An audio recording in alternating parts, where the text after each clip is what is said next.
क्या आप यकीन करेंगे अगर मैं आपसे कहूं कि भगवान सिर्फ मंदिरों की मूर्तियों में नहीं बसते, बल्कि वो आज भी हर रात हकीकत में धरती के एक खास हिस्से में आते हैं। क्या आप यकीन करेंगे कि 21वीं सदी के इस वैज्ञानिक दौर में भारत में एक ऐसा जंगल मौजूद है जहां सूरज ढलते ही विज्ञान दम तोड़ देता है, जहां ग्रेविटी के नियम काम नहीं करते, और यही नहीं, यहां बॉटनी यानी वनस्पति विज्ञान के सिद्धांत तक फेल हो जाते हैं, जहां जूलॉजी यानी जीव विज्ञान के तर्क उल्टे पड़ जाते हैं, और मान्यताओं की माने तो फिर अगर कोई गलती से रात को यहां रुकता है तो फिर उसके साथ कयामत ही आती है। ये वो जगह है जहां के पेड़ आसमान की तरफ नहीं बल्कि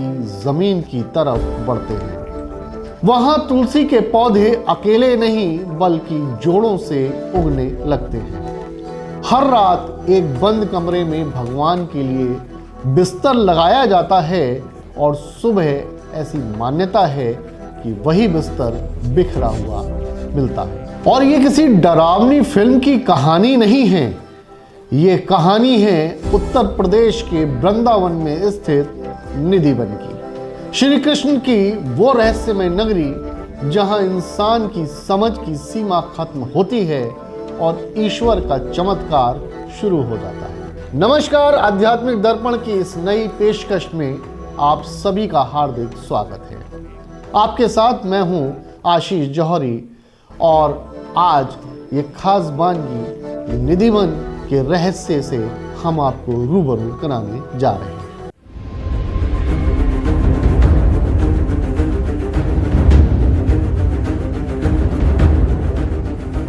आज हम आपको उन गलियों में ले चलने वाले हैं जहां की हवाओं में आज भी बांसुरी की धुन साफ सुनाई पड़ती है।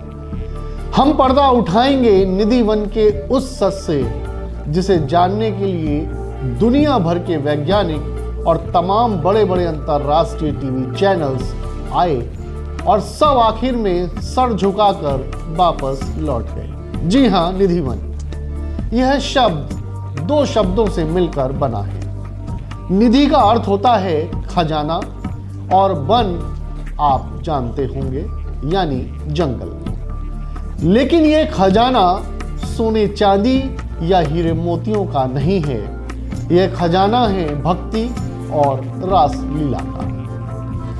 वृंदावन के बीचों बीच करीब 2.5 एकड़ में फैला ये वन देखने में ही सामान्य वनों से बहुत अलग है। जैसे ही आप इस वन के मुख्य द्वार से अंदर कदम रखेंगे आपको एक अजीब सी ऊर्जा महसूस होगी, एक ऐसी ठंडक जो किसी एसी या पंखे की नहीं बल्कि आपकी आत्मा को छूने वाली होती है। सबसे पहले बात करते हैं यहाँ के पेड़ों की, जो विज्ञान के लिए सबसे बड़ी पहेली बने हुए हैं। वनस्पति विज्ञान यानी बॉटनी का एक सीधा सा नियम है जिसे फोटोट्रोपिज्म कहते हैं। इसका मतलब है कि दुनिया का कोई भी पेड़, उसका तना हमेशा सूरज की रोशनी पाने के लिए ऊपर आसमान की तरफ सीधा बढ़ता है और उसकी जड़ें जो हैं वह जमीन के नीचे जाती हैं। लेकिन दर्शकों, निधिवन वो अनोखी जगह है जहां पर प्रकृति का ये नियम पूरी तरह से फेल हो जाता है। यहां आप जिधर भी देखेंगे आपको अजीबोगरीब पेड़ दिखाई पड़ेंगे। यहाँ के पेड़ों की डालियां ऊपर आसमान की तरफ नहीं जाती बल्कि वो नीचे जमीन की ओर झुकी होती हैं। ऐसा लगता है जैसे वो पेड़ किसी अदृश्य शक्ति को प्रणाम कर रहे हों। और सबसे हैरान करने वाली बात यह है कि यहाँ के पेड़ अकेले नहीं हैं। यहाँ का हर पेड़ दूसरे पेड़ के साथ बुरी तरह उलझा हुआ है। उसकी डालियां एक दूसरे में ऐसे गुथी हुई हैं जैसे दो लोग आपस में गले मिल रहे हों, या ये कहिए कि नृत्य की मुद्रा में।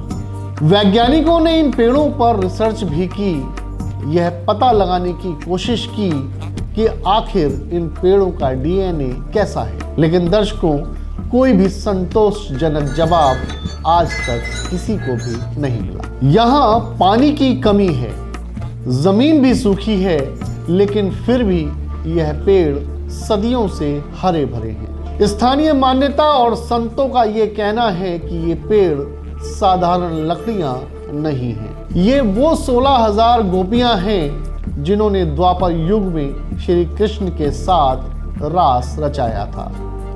दिन के समय ये पेड़ बनकर समाधि में रहते हैं और जैसे ही रात होती है ये गोपियां बन जाते हैं और अपने कृष्ण के साथ यह नृत्य करते हैं। इसलिए पेड़ जोड़ों में हैं और इसीलिए जमीन की तरफ झुके हुए हैं, क्योंकि भक्ति में सिर हमेशा झुका हुआ ही होता है।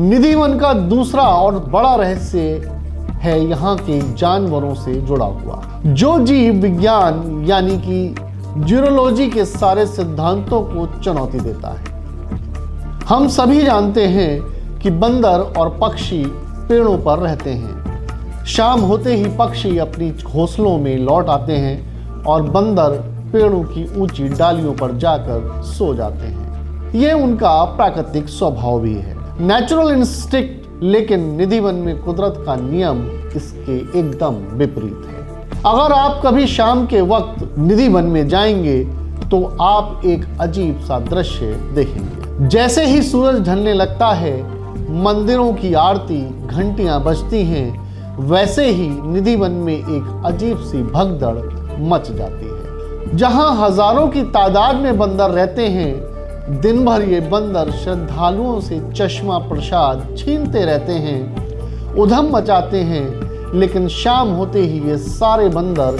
अपनी सुरक्षित जगह यानी पेड़ों को छोड़कर वन की दीवारों की तरफ फांदकर बाहर भाग जाते हैं। सिर्फ बंदर ही नहीं बल्कि पक्षी भी घोंसले छोड़ देते हैं। तोते, कबूतर और मोर सबके सब जंगल खाली कर देते हैं। शाम 7 बजने के बाद धीरे धीरे निधि वन पूर्णतः खाली हो जाता है। वहां एक भी जीव जंतु नहीं बचता। अब इसका जवाब विज्ञान के पास नहीं है कि आखिर जानवर सबसे सुरक्षित जगह छोड़कर रात को बाहर क्यों जाते हैं। उन्हें किस बात का डर है, या फिर यह सम्मान है किसी बात को लेकर। वृक्ष के लोग ये कहते हैं कि इन जानवरों को पता है कि रात को यहाँ साक्षात नारायण आने वाले हैं और उनकी लीला में कोई विघ्न ना पड़े, इसीलिए जीव खुद व खुद यहाँ से चले जाते हैं। लेकिन इस वन का असली और सबसे गहरा रहस्य शुरू होता है शाम की आरती के बाद। निधि वन के ठीक बीच में एक छोटा सा महल है जिसे रंग महल कहा जाता है। ये वही जगह है जहां का रहस्य आज तक नहीं सुलझा। जिसने भी सुलझाने की कोशिश की उसका अंजाम बहुत ही बुरा हुआ। दर्शकों, रंग महल वो जगह है जहां मान्यता के अनुसार भगवान श्री कृष्ण और राधा रानी रात को विश्राम करते हैं। हर रोज शाम 7 बजे के करीब मंदिर के पुजारी इस रंग महल के अंदर जाते हैं। उनकी दिनचर्या कई सदियों से एक जैसी है। वो वहाँ एक चंदन का पलंग सजाते हैं और उस पर मखमली गद्दा और एकदम साफ सुथरी सफेद चादर बिछाते हैं, जिस पर एक भी सिलवट नहीं होती। पलंग के ठीक बगल में एक छोटी सी टेबल पर चांदी के लोटे में पानी भरकर रखा जाता है। भगवान के दातून करने के लिए नीम की 2 दातून रखी जाती हैं और खाने के लिए पान का बीड़ा यानी मिठाई वाला पान रखा जाता है। इसके अलावा कुछ लड्डू और प्रसाद भी वहां रखा जाता है। सब कुछ व्यवस्थित करने के बाद पुजारी वहां से बाहर आ जाते हैं। रंग महल के मुख्य दरवाजे पर 1 नहीं 2 नहीं बल्कि 7 ताले लगाए जाते हैं। इसके बाद निधि वन के मुख्य द्वार को बंद कर दिया जाता है। दर्शकों, चारों तरफ ऊंची ऊंची दीवारें हैं जिन पर कांच के टुकड़े और कटीले तार भी लगे हैं ताकि कोई भी चाहकर भी अंदर न कूद पाए। रात के 8 बजते ही पूरा इलाका सील कर दिया जाता है। वहां परिंदा भी पर नहीं मार सकता। अब विज्ञान अपना तर्क लगाता है। वैज्ञानिक कहते हैं कि एक बंद कमरे में जहां हवा आने जाने का रास्ता भी ना हो, वहां कोई बदलाव नहीं हो सकता। अगर पानी भरकर रखा है तो वह भाप बनकर उड़ सकता है, लेकिन पान और दातून क्या, वो तो वैसे ही रहने चाहिए। लेकिन जब अगली सुबह ब्रह्म मुहूर्त में यानी सुबह 5 बजे पुजारी आकर उन तालों को खोलते हैं तो अंदर का नजारा देखकर किसी भी तर्कशास्त्री का दिमाग चकरा जाता है। दरवाजा खुलते ही सबसे पहले एक भीनी भीनी खुशबू आती है। चंदन और फूलों की ये खुशबू होती है। जब पुजारी बिस्तर के पास जाते हैं तो देखते हैं कि जो चादर शाम को बिल्कुल तनी हुई बिछाई गई थी उस पर सिलबटे हैं। ऐसा लगता है जैसे रात भर कोई यहाँ लेटा रहा। तकिया चिपका मिला होता है। लोटे का पानी या तो खाली होता है या आधा। वहीं नीम की दातून चबाई हुई पाई जाती है, जैसे किसी ने इसको इस्तेमाल किया हो। सबसे बड़ी बात, पान का बीड़ा वहां से गायब होता है या कुछ हिस्सा खाया हुआ पाया जाता है। फॉरेंसिक एक्सपर्ट के लिए यह एक पहेली है। वहां किसी इंसान के पैर के निशान भी नहीं, किसी के घुसने का कोई सुराग नहीं, लेकिन वहां किसी के होने का एहसास इतना गहरा कि आप उसे नकार भी नहीं सकते। एक और बात जो वैज्ञानिकों को हैरान करती है वो है रंग महल का तापमान। मई और जून की भीषण गर्मी में जब वृंदावन मथुरा का तापमान 48 डिग्री तक जाता है, तब भी निधिवन के इस रंग महल के अंदर एक अजीब सी ठंडक होती है। बिना एसी, बिना पंखे और बिना किसी कूलर के वहां का तापमान बहुत ही सुखद रहता है। अब क्या ये सिर्फ वहां के वातावरण की कूलता का कमाल है या फिर एक एहसास जो हमारी समझ से परे है? अब आपके जहन में सवाल आएगा कि हम तो 21वीं सदी में हैं, हमारे पास ड्रोन कैमरे हैं, नाइट विजन कैमरे हैं, एआई का ज़माना है। क्या कभी किसी ने छिपकर ये देखने की कोशिश नहीं की कि रात को वहाँ क्या होता है? कैमरा क्यों नहीं लगाया? जवाब है हाँ। इंसान की जिज्ञासा उसे खतरों के बहुत ही करीब ले जाती है। कई लोग ऐसे आए जिन्होंने ये जानने की कोशिश की, और जिन लोगों ने ये साहस किया उनका अंजाम इतना भयानक रहा कि रूह कांप जाए। एक बड़ा मशहूर किस्सा है जो 10-15 साल पुराना है। जयपुर के एक आदमी जो खुद को बहुत बड़ा तर्कशास्त्री मानते थे, वृंदावन आए। उन्हें इन बातों पर बिल्कुल भी यकीन नहीं था क्योंकि वो इसको अंधविश्वास समझते थे। उन्होंने तय किया कि रात को निधिवन में वो छिपकर रहेंगे और अपनी आंखों से देखेंगे कि आखिर वहां होता क्या है। शाम को आरती के वक्त जब सब जा रहे थे तो वो एक घनी झाड़ी में छिप गए। पुजारियों ने दरवाजा बंद कर दिया, वो अंदर अकेले रह गए। पूरी रात क्या हुआ यह तो कोई नहीं जानता, लेकिन अगली सुबह जब दरवाजा खुला तो पुजारियों और पुलिस ने उस व्यक्ति को देखा। वो जिंदा तो थे पर इंसान जैसे बिल्कुल नहीं। उनकी आंखें फटी की फटी रह गईं, जैसे कोई खौफनाक या तेज रोशनी देख ली हो। वो अंधे हो चुके थे, गूंगे हो चुके थे और कुछ भी बोल नहीं पा रहे थे, बस अजीब अजीब सी आवाजें निकाल रहे थे। उनकी मानसिक स्थिति पूर्ण तरह बिगड़ चुकी थी। वो परिवार को भी नहीं पहचान पाए और कुछ समय बाद ही उनकी मृत्यु हो गई। ऐसे कई किस्से हैं। कुछ साल पहले एक विदेशी टीवी चैनल की टीम वहां आई थी सच्चाई जानने के लिए। रात में दीवार के ऊपर कैमरे लगाने की कोशिश की, लेकिन जैसे ही रात गहराने लगी कैमरे बंद हो गए। बैटरियां जो फुल चार्ज थीं वो कहां और कैसे डिस्चार्ज हो गई पता ही नहीं चला। कैमरा पर्सन सामान छोड़कर भाग गए। स्थानीय लोग कहते हैं कि निधिवन के आसपास बने घरों में एक बड़ी अजीब सी रिवाज है। जिन घरों की खिड़कियां निधिवन की तरफ खुली होती हैं, लोग शाम होते ही उन खिड़कियों को ईंटों से बंद कर देते हैं या फिर मोटे पर्दे डाल देते हैं। कोई भी भूलकर रात को निधिवन की तरफ नहीं जाता। लोगों की ये मान्यता है कि यहाँ होने वाली रासलीला दिव्य और तेजमयी होती है, जिसके लिए कारण साधारण इंसान की आंखें इसको बर्दाश्त नहीं कर सकती, और अगर गलती से नजर पड़ भी जाए तो उसके साथ कुछ गलत हो जाता है। यहाँ एक ऐसी समाधि भी है।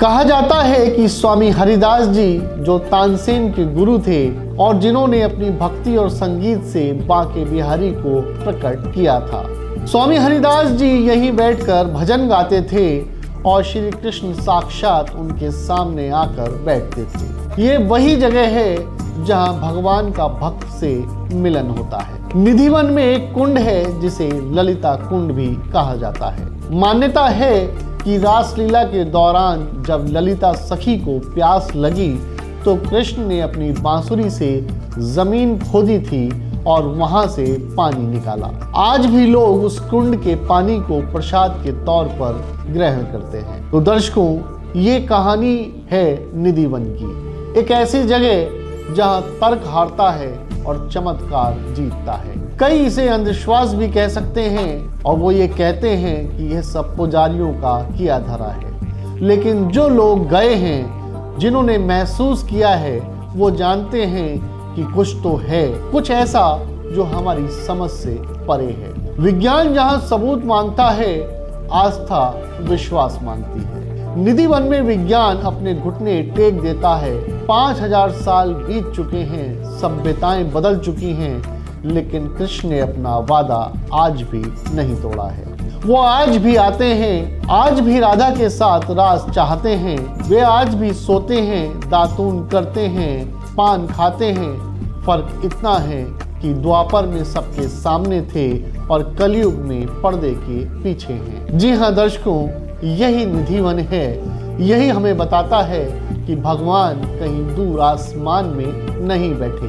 अगर बुलावा सच्चा हो तो आज भी दौड़े चले आते हैं। बस शर्त यही है कि आपकी भक्ति में वो पागलपन होना चाहिए जो हरिदास जी की भक्ति में नजर आया था, जो इन पेड़ों में है, जो सदियों से इंतजार में खड़े हैं। ये जगह हमें सिखाती है कि इंसान को हर चीज जानने की कोशिश नहीं करनी चाहिए। कुछ रहस्य ईश्वर ने अपने पास रखे हैं और उन्हें रहस्य ही रहने देना चाहिए, क्योंकि मर्यादाओं का उल्लंघन करने का परिणाम विनाश होता है। निधिवन की कहानी आपको कैसी लगी? क्या आप कभी निधिवन गए हैं? क्या आपने वहां की रहस्यमय ऊर्जा को महसूस किया है? अपने अनुभव हमसे अवश्य साझा कीजिएगा। और हाँ, अगर आप वृंदावन जाने का प्लान कर रहे हैं तो निधिवन जरूर जाइएगा। दिन में वहां के दर्शन कीजिए, पेड़ों को देखिए और महसूस कीजिए, लेकिन याद रहे नियमों का पालन करना आवश्यक है। शाम 7 बजे के बाद वहां रुकने या होशियारी दिखाने की गलती बिल्कुल भी मत कीजिएगा, नहीं तो आपके साथ भी अनर्थ हो सकता है, जिसकी जिम्मेदारी पूर्णतः आपकी होगी। अगर आपको ये आध्यात्मिक दर्पण की वानगी पसंद आई हो तो आध्यात्मिक दर्पण को लाइक करें, अपने दोस्तों के साथ शेयर करें और आध्यात्मिक दर्पण को सब्सक्राइब करना बिल्कुल ना भूलें। दर्शकों, अगर आप आध्यात्मिक दर्पण को पहले ही सब्सक्राइब कर चुके हैं तो आध्यात्मिक दर्पण आपका आभार व्यक्त करता है।